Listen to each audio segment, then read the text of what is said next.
The Police and Crime Bill is going to be introduced into Parliament today. According to some of the papers this morning, police are going to crack down on phone theft. New powers are going to be given to them to enter buildings and seize stolen phones located via tracking apps. This is particularly close to my heart because when I had my phone stolen back in October of last year, I was actually asked by the police, have you been able to track your phone? This is after I wrote a piece in the Daily Telegraph, of course. They weren't that interested before that. And I said, yes, I can tell you exactly where it is. It's an address in Camberwell in South London, and they said, well, we can't really go there because we haven't got any resources with which to do that. I don't want to be cynical, and I'm not going to say this bill will turn out to be pointless, but, sorry, and it's a big but, you can introduce as many new laws as you like. Yes. But unless you have senior management within policing that actually get a grip of what it is that concerns the public and actually empower and support the lower ranking officers on the front line to enforce these laws, then not a lot is going to change. No. However, with this new bill starting its way through Parliament today, they will now allow the police to have powers. For example, your phone situation. Yes. If the police go to an address and somebody is saying, look, I've tracked my stolen device, it's in that house now, this bill will allow the police to enter that address with the authority of an inspector. But why didn't they have that authority before this bill was introduced? Because, you know, there used to be a time when I was a kid the police would burst through a door in order to catch an assailant or in the act or whatever. Because modern police are frightened of their own shadows, basically. They're not very inventive, they're not very audacious, they're not particularly well trained in the law either, because those days of when you had to know the law inside out. You literally kicked the door in. They used to talk about kicking the door in. Yeah. Oh, and I kicked and smashed many a doors in over the years, and it was, generally speaking, very good fun. However, this law is going to allow an inspector to grant authority rather than the officers having to go away, get a search warrant, and then come back. Yes. Which, of course, in all probability, the device will have been disappeared. Moved. Yeah, exactly. Yeah. So, but the trouble is, so if you're PC Jones and PC Smith, other police names are available, and you're at the front door of this premises with somebody saying, I've tracked my phone, my iPad, my laptop, the indicators are all that it's coming from that address. It's there. Now, you've then got to get on the radio and speak to the inspector to get his authority. Now, that inspector might be supervising a different crime scene. He could be in a diversity meeting as well. He most certainly could be.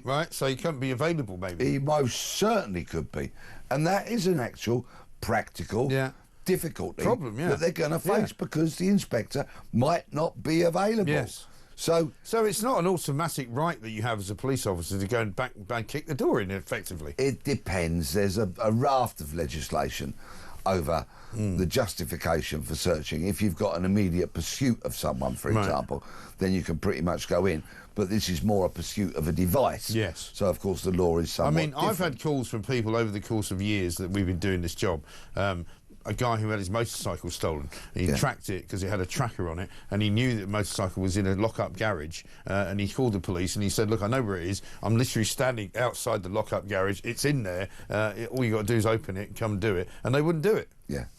Well, hopefully this will make a difference. I'm not shouting it from the rooftops because I think the whole mindset of policing has to change more than actually the laws. I think the problem is with senior policing management and their lack of support for the front line. I don't think just passing more laws is going to be a cure of all the ills that beset policing these days. But another law that's going to come out of this bill going through Parliament is with regards to e-cycles. Yes. These electric bikes. E-bikes, and some of them are an absolute blooming nuisance. They're a scourge to local communities. They're a blight.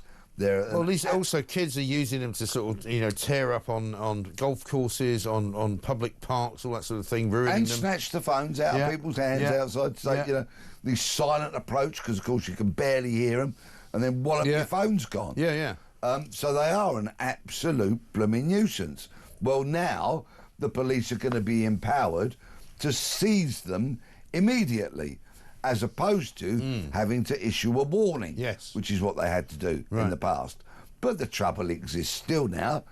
You've got to be able to stop them. Yeah. You've got to be able to actually seize the bike in order to take control of it. I mean, I must say, there was a time, and I would say maybe a year or so ago, possibly the year before, when there were scooters everywhere. It was like a real scourge in London. People on these, illegal scooters, and the police actually did say they were seizing them. And after a while, you don't see so many of those scooters anymore. No, we don't, because they actually took them off people. Yeah. Guess what? Yeah, something happened and they did it, and it improved life for everybody. Exactly. The other thing they're saying they're going to do is they're going to clamp down on shoplifting, and they're going to give more rights to people in shops, because they're going to do away with this idea that if you nick anything less than worth than £200, we can just let you off. But again, how are they going to do that? Well, let me just warn you, that whole 250 quid in relation to shoplifting was part of a police crime courts and sentencing bill of about a decade ago. Right. And what that bill said was that shoplifting under 250 quid cannot be tried at the Crown Courts. Yeah. So, of course, that was taken as carte blanche, as a licence to steal. Right. And look where it's got us now. Yeah. So, a word of caution. Shoplifting is the absolute blight on our high streets for shopkeepers.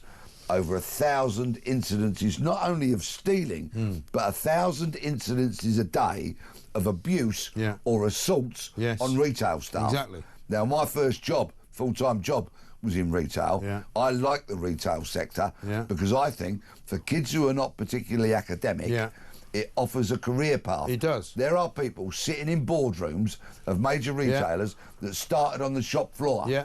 It's a meritocracy. And they're better at it as well because of having done that. Exactly. Retail is a meritocracy. And it provides a very good career pathway for people that want to go down that route. And it also offers lots of part-time opportunities for mothers going back to work and elderly people, more elderly people wanting to stay in work and all of that. But, of course, all this violence that is being meted out upon retail staff is going to deter people from taking those jobs. Yeah, of course. We need to protect our shopkeepers. Yeah. So, I mean, on balance, if you were to give it a sort of mark out of 10, this policing crime bill, in terms of how much success it will have, what would you give it? For its intentions, I'll give it a strong 6. Yeah. For its application, we will have to wait and see. That's slightly worrying. But listen, we've got lots more to do. I've no idea, says Mike in Colchester, how Starmer succeeded as a lawyer. Imagine stumbling Starmer up against someone of the calibre of Jason Beer from the Horizon inquiry. Mr. Beer would wipe the floor with Starmer and his wad of waffle. And one from Michelle in Altrincham says, is there any archive footage of Starmer working as a barrister, or is that perhaps another exaggeration of the truth? Well, given what old Jonathan Reynolds has said about how he used to be a solicitor when he wasn't, given what Rachel Reeves has said about being an economist when she wasn't, I do wonder now whether any kind of performances that Keir Starmer did as a barrister will turn out not to be true. Mr. Graham, these are mere inconsequential mistakes. Jonathan Reynolds, by the way, who's run off to India to get out of the way, has apparently apologised and said that he's sorry that anybody misunderstood him when he said that he used to be a solicitor, because that's not what he meant. I mean, he was clearly trying to make it blatantly clear that he was a trainee solicitor. Yeah, right. Yeah, of course. Yeah, like you're also trainee numpty. You've now qualified as a full-time one.